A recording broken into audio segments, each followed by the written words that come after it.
In today's show, we're talking draft prospects, finishing off our series of draft prospects. Actually looking at Nikola Jovic, AJ Griffin, Jeremy Sochan, Chet Holmgren, Blake Wesley, and more with Rafael Barlowe, Michael Bolton? Thanks, Josh. It's Michael Bolton here, and it's time for another episode of the Locked On Fantasy Basketball Podcast. Let's get to it. Let's get to it, indeed. You are Locked On Fantasy Basketball, your daily fantasy basketball podcast, part of the Locked On Podcast Network.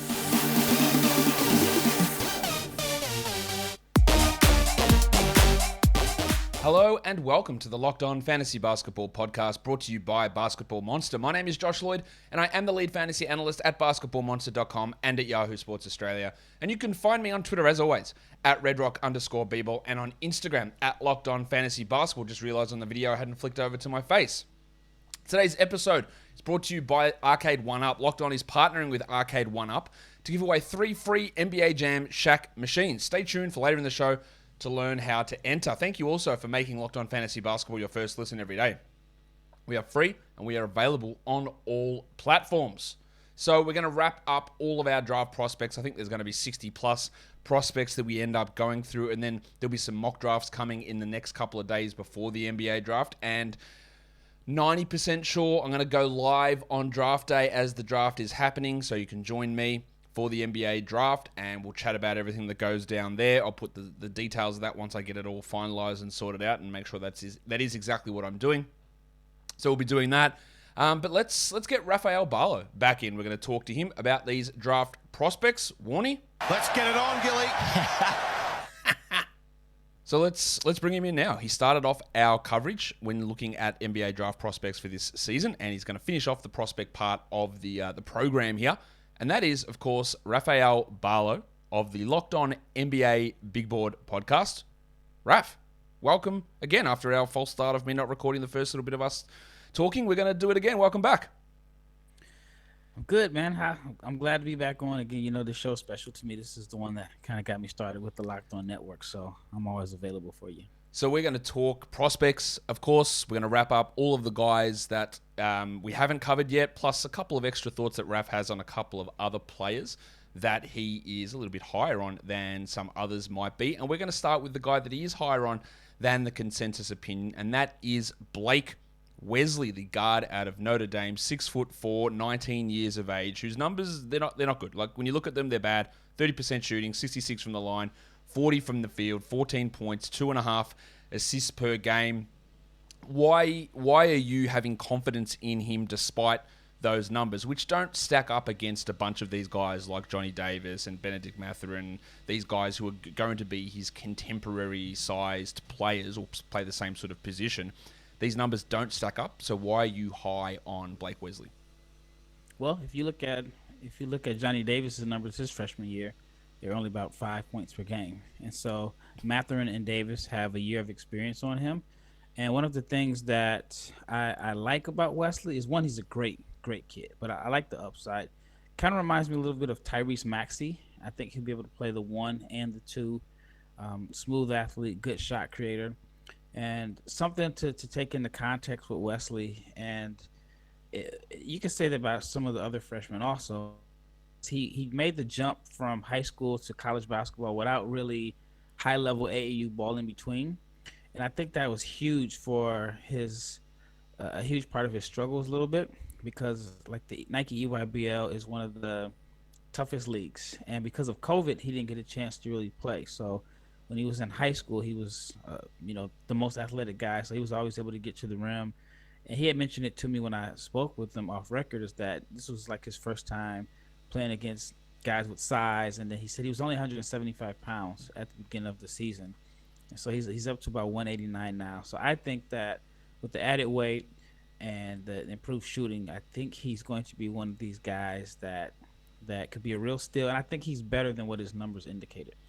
Well, that'd be good, because his numbers indicate that he's not an NBA player at this point. Obviously, if you're putting up those numbers, that's not great. With a assist to turnover ratio basically at 1, 2.4 to 2.2 assists to turnovers per game. He is only 6'4", so probably more on that Donovan Mitchell size player.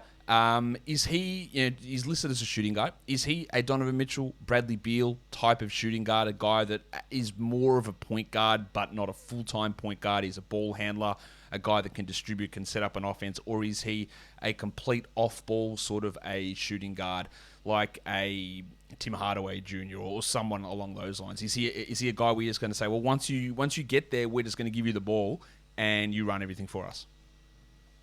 I think like I said, Tyrese Maxey. Yep. Maxey can play a little bit of both. And I think that was one of the reasons why Maxey kind of fell into the 20s, because some felt like he was too small to be a 2, but not good enough to be a 1. There were concerns about his outside shooting also. But we've seen Maxey has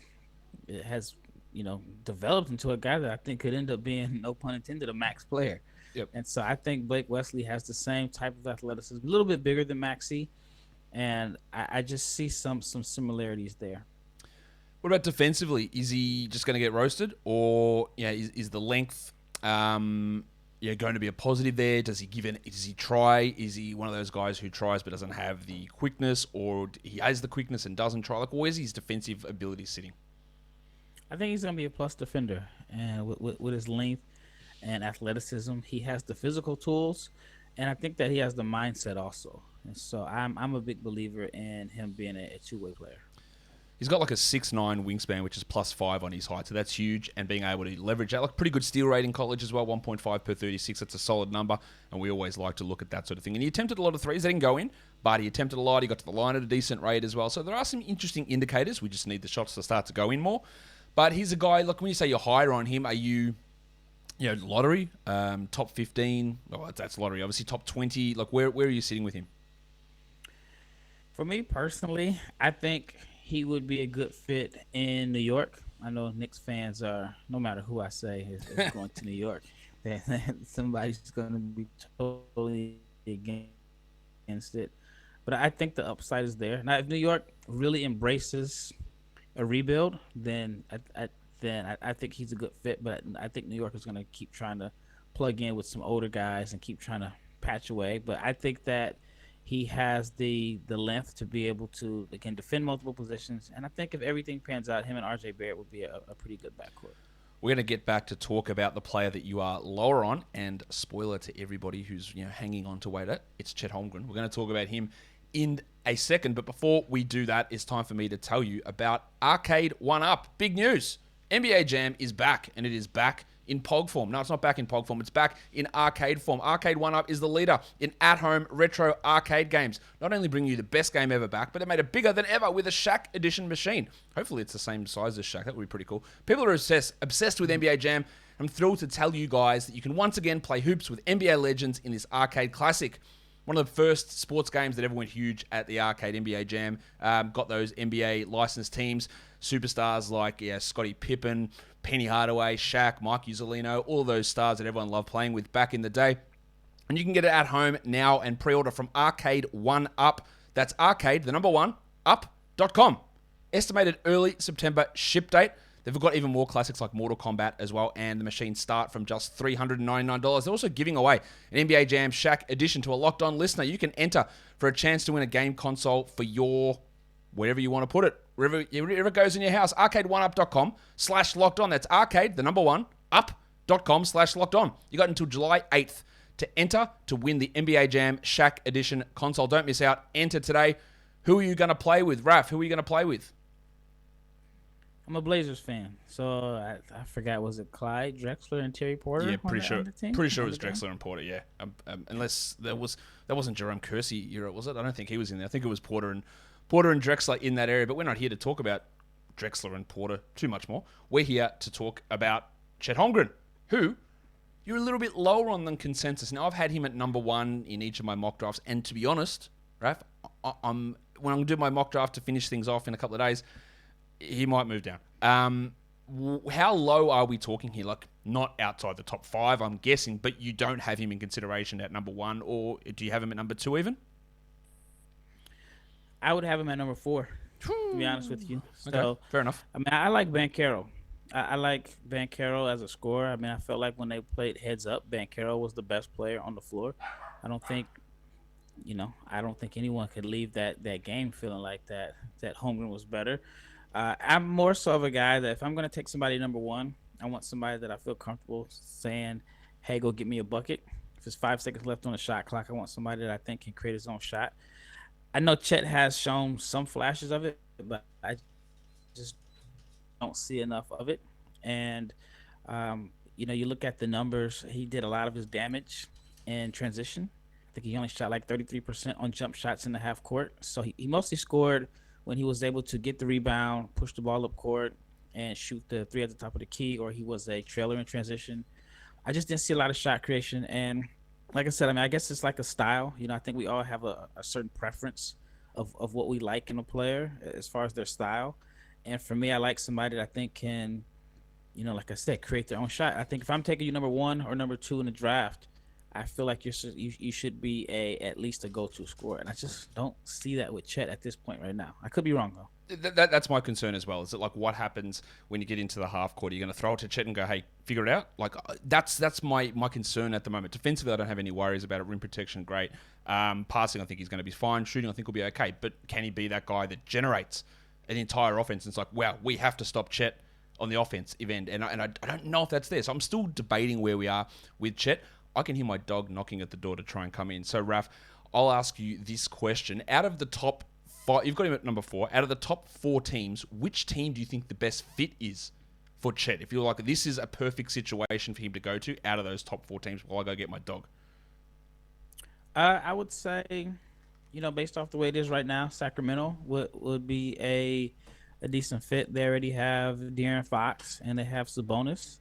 And so I think that he could complement both of those guys. Now, if the outside shooting ends up being legit, then that's a win. But I think if he's their third option, then I think it makes sense. With Houston, he would be their second, maybe their third. Orlando just doesn't have a defined pecking order, and so I think that's probably like the worst fit for him, in my opinion, just because they have so many guys that I think feel like they are the guy, and so I don't know if that's the best fit for him. Oklahoma City could be interesting with with Giddey being able to get him some easy looks and Gilgeous Alexander, but I think Sacramento would probably be the best fit there because they have two guys that are going to be their cornerstones and makes him number 3. Yeah, that is interesting. I can see that, and I agree that Orlando probably is the worst fit because they don't have that number 1 guy. Like they've got all these number 2s. Like Cole Anthony thinks he's a number 1, but he's not. Franz Wagner's never going to be a number 1 sort of a guy. Isaac isn't. Wendell Carter isn't. These guys just aren't going to be. Jalen Suggs probably isn't either. And Chet just sort of fits in as another, like, hey, best case number 2 option. So that's, the worst. It probably is the worst fit. Even if he does end up the best player, it's not the right situation. So that's why I'm sort of wavering a bit. And generally I'm like, just take the best player available. But when those guys are pretty close, then fit has to sort of come into it a little bit more. So we'll see what happens when I do end up doing my mock drafts in the next couple of days. But I'm tending to lean a little bit more your way in terms of the Banchero at number 1 situation because of the ability. And if Jabari Smith doesn't have that ability really either, like Banchero, to be a guy where you just run everything through him. And that does lean me to push towards Polo at number 1. The last question that everyone has for Chet, and I've asked this before to other people, do you have concerns about the frame? He hasn't shown any history of injuries, and I know when most people have concerns about the frame, they're worried about his durability. That's not necessarily my concern. It's actually when I spoke to a executive for NBA team, and we kind of were on the same page. It's like, all right, even though we know that defensively he's going to be good, where do you play him at?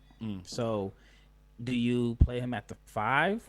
Well, then, he's going to have to guard, of course, Embiid, Jokic, those guys are going to give him trouble, but some guys are just going to be able to just seal him.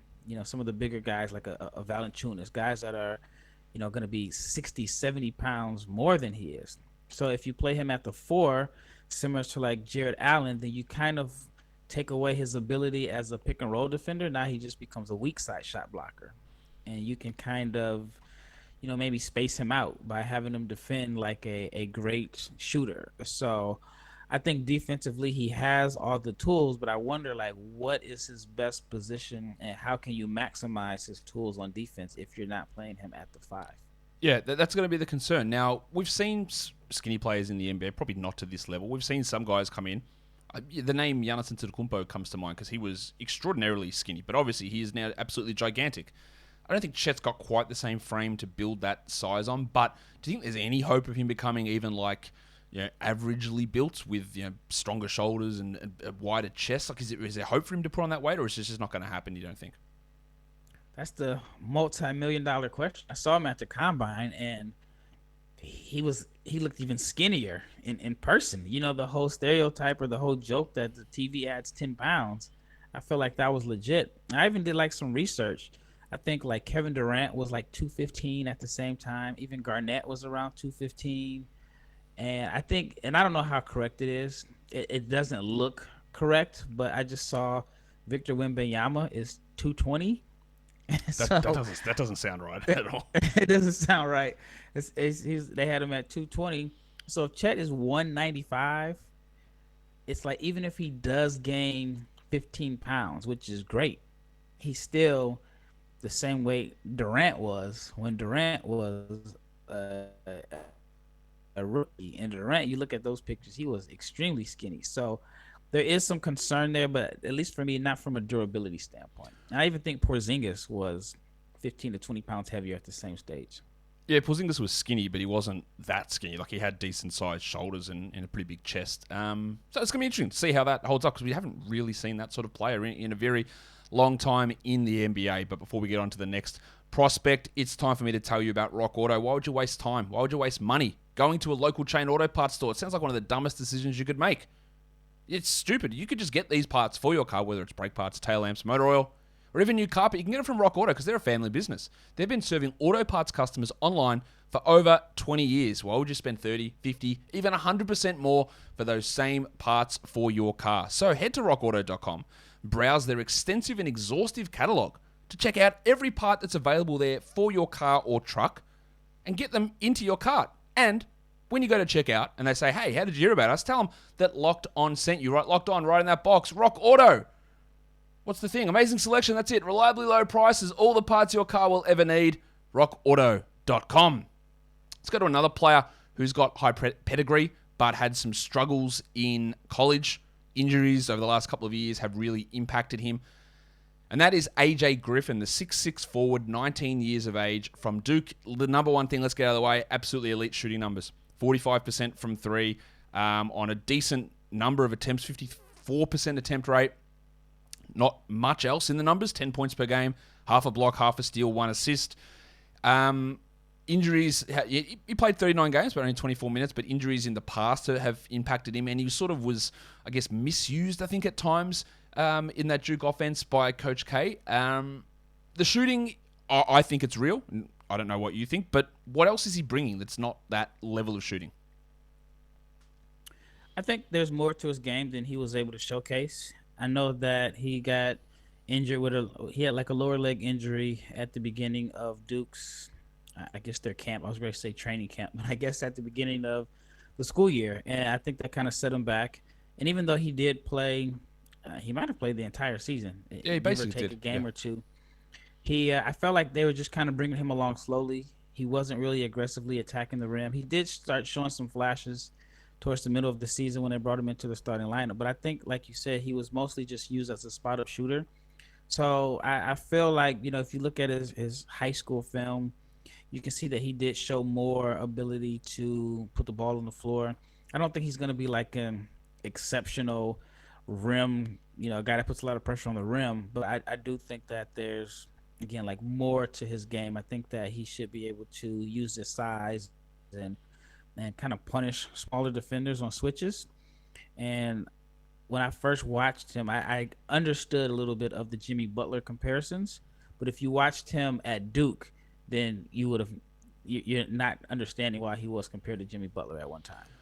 So, okay, the shooting, we're good with it, right? What else is there? Is there passing? Is there running an offense mentality? Is there two-way switchable defensiveness because he's got the size. Like 6'6" is great, and the 3 part of the 3-and-D is there. So there's you can be a 3-point shooter, you can be a 3-and-D guy, or you can be a 3-and-D guy who then can be the absolute ultimate outcome is Paul George, Kawhi Leonard at 3-and-D wings who then run an entire offense. Is there passing ability there? Is there defensive ability there? I think so. I think so.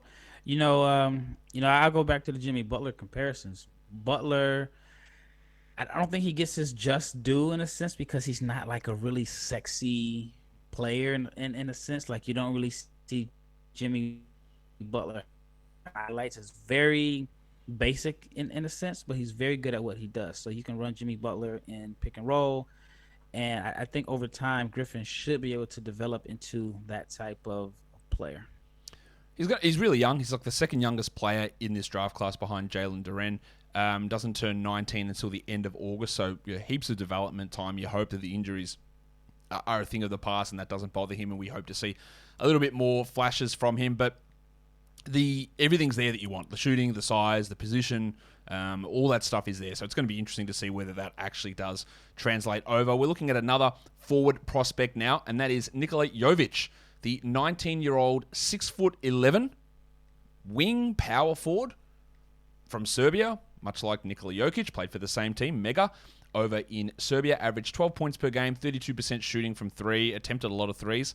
6 boards, assist numbers, pretty good for a wing-sized player. Yeah. Defensively, that's going to be the concern with him. Didn't have the greatest season over in Europe. You would have hoped for guys who have success coming out of that Adriatic League, Nurkic, Jokic, obviously, even guys like Goga Badadze playing over there. Their numbers are unbelievable. Like, they stand out and you go, holy crap, like, what is this? Whereas Jovic's numbers come in, you go, that's all right. Like, the thing that stands out is, like, okay, he averaged 4.6 assists per 36, so that's pretty good, but nothing actually stands out. And I would hope that a guy playing in that league can actually just blow up with huge numbers. So, what's the selling point on Jovic? Because it seems that he's going to go in the top 20. What is it that's attracting us here? Versatility. 6'10", can handle the ball, can pass. The shooting is up and down, but I think there's potential, especially in the corners. And so I think that's the intrigue of a 6'11" ball handler that can make plays for others, and the versatility. So you have him on your team. You can run 4-5 pick and rolls, 4-3 pick and rolls, and I think a creative coach can really unlock his skill set and create some mismatches. My biggest concern with him is, let's say he goes to a team or let's say he goes into a situation similar to Denny Avdia, where Avdia didn't really get an opportunity to play with the ball in his hands, and he was, I think his rookie year, it was Westbrook and Bill. So when you have those two guys on your team, you're not getting touches, and you have to stand in the corner. And putting Denny Avdia in the corner doesn't maximize his skill sets. We saw a little bit at the end of last year when the Wizards knew their season was over, and I think they brought him off the bench but let him initiate the offense. And so I said all that to say this. I think with Jovic, my biggest fear is that he goes to a team where they already have too many other ball handlers, and they just kind of stick him in the corner. And if you stick him in the corner, you're not going to maximize his gifts. But I think that you have to trust your development team, that you can develop him into a better shooter. You get a creative coach, and then you have a versatile weapon that can, just create mismatches all over the floor. Who do you like in terms of that bigger wing group? I'm going to say group. There's 2 guys I'm going to talk about here. One of them is Jovic, those 6'9" to 6'11" wing forward players who need the ball to handle and run offense and pick and roll. Him or Usman Jeng, who, again, had significant struggles playing in an overseas league, but he's a 6'9" wing who can handle the ball and can pass really well. Like, who do you like better? I think Jang, and he's actually like 6'10" now. I had a chance to speak to him at the combine, and I met him last summer. He's noticeably bigger as far as like stronger. I think he's a little taller, and actually I thought he would have been taller than 6'10". I saw him walking down the elevator with some guys that were listed as 7-footers, and he seemed like he was right there with them. I think Jang also has the 3-level scoring potential. I think defensively, he could be a versatile defender that could defend multiple positions, especially once he fills out. I think he should be able to slide his feet and at least be able to switch out on one from time to time. Definitely just going to have to get a little bit more physical to guard some of the bigger wings. And I understand like Jang's struggles were, I mean, those were some of the worst stats I've ever seen. Like the first half of the season was like what, 4 points, 20% from the floor, 17% from three. But I didn't really put it into context that he was an 18-year-old kid that was in Australia by himself due to the strict COVID restrictions. Couldn't have like family or anyone there, and I know plenty of 18-year-olds that struggle with just going to college away from home. And so I think that played a major role in his struggles. But once he got comfortable, he looked like the player that people were high on coming into the season. Let's move on to another wing player. And this is a guy that, I don't know why I waited this long to talk about him, but I'm pretty interested to see what you've got to say about Jeremy Sochan, because the size is there, the defensive ability is there. I think there is offensive upside, and if I'm taking a swing in a draft, like if he hits, like it's huge. Like it's absolutely massive. We referenced earlier Paul George, Kawhi Leonard, these wings who started off really defensively and then developed an offensive game. And look, they're the exception, obviously, but Sochan's got that defensive ability right there. We saw the success of someone like Herb Jones coming in as a defensive wing and having success straight away in the NBA. Given the lack of top-end star talent in this draft, in my opinion, you're taking a flyer on someone with that size and that defensive ability and switch ability, the ability to defend, at least 3, maybe 4, maybe 5 positions, is super valuable. So, am I completely off on thinking that, if I'm taking a swing on someone like if this archetype of player hits, it's more valuable than almost any other type hitting? Or I'm just completely off and he's going to be Isaac Okoro, Michael Kidd-Gilchrist on offense? Well, I haven't heard of MKG in a while. It's crazy that he's not even 30 and he's out of the league, and he hasn't been in a couple of years. I think those are fair assessments because both of those guys were selected really high. I don't think Sochan will be, a top 5 pick, but those are fair assessments. And I mean, for him, the swing skill is his shooting. He does have some offensive skill set that I think that you can build around. I think he's a decent passer. He's a cutter. But at the end of the day, in today's NBA, if he doesn't develop some type of offensive game or shooting, then it kind of limits how effective he can be on the defensive end. Because I don't think in today's game you're going to see a bunch of Andre Robersons. I don't think those guys are going to be able to play 35 minutes per game because they just don't bring enough offense, and there's so much emphasis on shooting in today's game. But I would take a swing on him. It just depends on how high. I don't think I would take him in the top 10, but if I'm a team like the Thunder with the 12th pick, I would definitely take a flyer on him. They have the luxury of being able to swing for the fences and hit and miss because they have so many picks. Charlotte maybe, since they have two picks at 13 and 15. So those are the teams that I think should be able to take a swing on him. Maybe even like New Orleans. I don't know if there's a clear-cut path to playing time simply because he plays the same position as Zion or Brandon Ingram. But I think that, for a team like the Pelicans, you add Herb Jones' defense, he can probably come off the bench and bring some energy. And if, they're the same staff is there that kind of help Lonzo Ball with his shooting, then maybe Sochan could develop into at least, if he could develop into at least league average, then he could be really, really effective. They have the ability to take a swing. Like Herb Jones went from like a 60% free throw guy to shooting 85. Brandon Ingram jumped up 25 percentage points joining New Orleans. Like he shot 59% Sochan in college. Like New Orleans has the track record, and Fred Vincent of pushing that to 70, 75, making him a 36% three-point shooter, making him a solid finisher. And if all that comes around, then holy crap, like that's a really, really valuable player.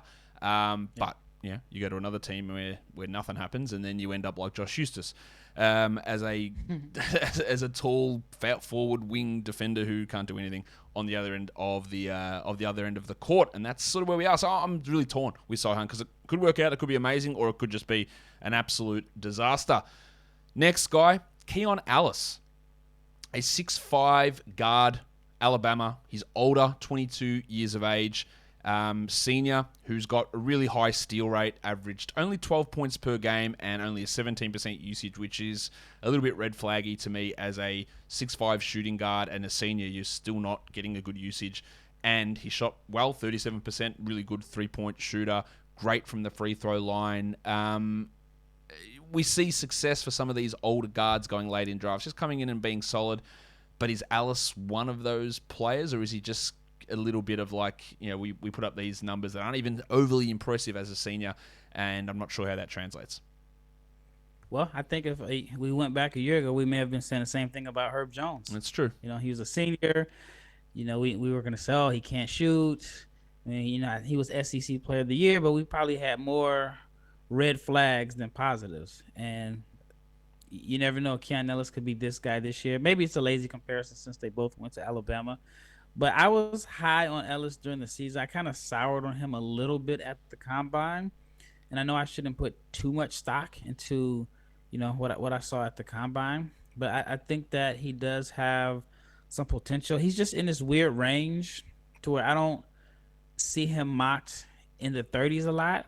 And then I think once you're outside the 30s, that's scary hours because you could end up not being drafted.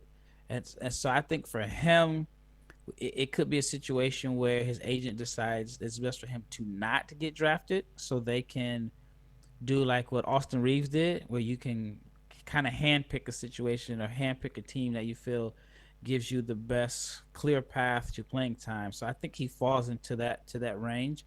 But if he pans out, I think he has some ability to create his own shot and knock down shots and be a defender. So, a team like Minnesota that has multiple picks in the second round, I think it would be foolish of them to pass on a guy like Ellis, especially when, they're a playoff team. So I think with their picks, they can swing for upside and take some guys that could possibly come in and contribute right away. Last guy we're going to talk about on the show today is a younger player. That's Justin Lewis, the 6'8 forward from Marquette. Just turned 20 a couple of months ago. Really good wingspan, 7'2", 7'3". Wingspan is huge. 32 minutes a game last year. 17 points, 8 rebounds. Attempted a lot of threes and hit them at a decent rate. Not great, but 35%, 76 from the line. So there's some shooting upside there, some rebounding upside. What sort of a player is he? He's got that prototypical size. He's 6'8", huge wingspan.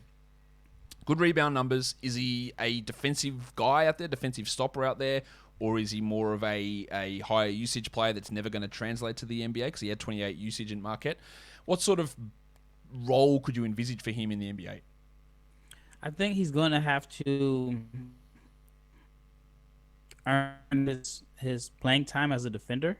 And I think once he establishes himself as a switchy defender that can defend multiple positions, he has the strength, he has the crazy wingspan, then I think you'll be able to see him show what he can do offensively. But I don't think offensively he's going to have a major role early in his career. But I think once he establishes, what he can do on the defensive end as a shutdown defender, I think you're going to need a guy like him that has the strength to defend some of the bigger wings, but I think he can rebound. I think he could even play some small ball 5 in some lineups. And, maybe not for more than 10 minutes per game at the most, but I do think that a creative coach can kind of maximize his versatility.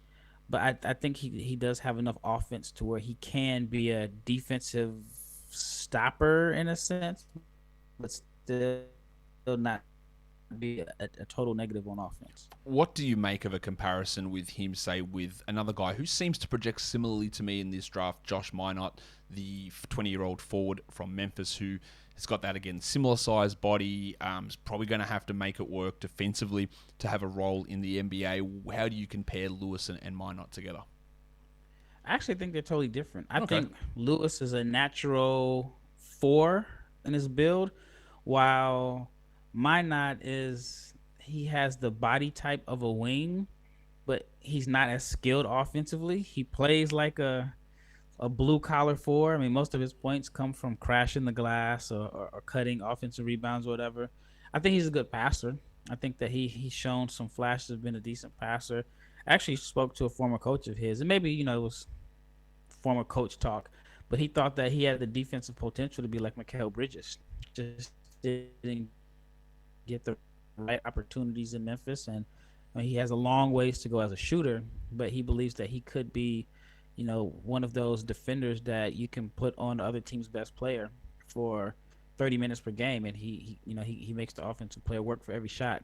So it's weird because I think Lewis is head and shoulders above him offensively, but I think Minot has I think with his size and his athleticism that he could be able to defend more positions and be more so of a wing lockdown defender. Well, that's going to be interesting to see how that all works out. There's so many of these 6'4 to 6'8, 6'9 players in this draft, which is the sweet spot for size in the NBA, and just working out which ones are going to be the right selections for teams. Raf, you've got a busy couple of days coming up. People can find all of your stuff at Locked On NBA Big Board. What do you got coming out on the podcast this week? So we're probably going to do like a community mock with all the guys on the Locked On NBA Big Board staff, and then I think we're down to like 3 days before the draft. So I think maybe for the next 3 days we'll do community mocks, and we'll probably break it down into tiers. Make sure you are following the Locked On NBA Big Board podcast. Raf and Leaf and Sam and Richard doing a bunch of great work over there. So check those guys out. Raf, thank you once again for coming on the show. It's always great to have your knowledge on here, and thanks for making the time for me. No problem. Anytime, let me know, and I'll make it happen. And that'll do it for me today. Don't forget to follow this podcast on Apple Podcasts, Google Podcasts, Stitcher, Spotify, and on the Odyssey app. If you're here on YouTube, thumb it up. Leave your comments down below. Tomorrow, mock draft. Mock draft with a guest. We're going to be going back and forward, taking teams and seeing how things unfold on the fly. And then my final mock draft will be on Wednesday, where I'm going to do a combination of what I think will happen, what I would do, and then an absolute wild, hey, let's just get crazy mock draft. 3 mock drafts in one coming on Wednesday. Guys, we are done here. Thank you so much for listening, everyone. See ya.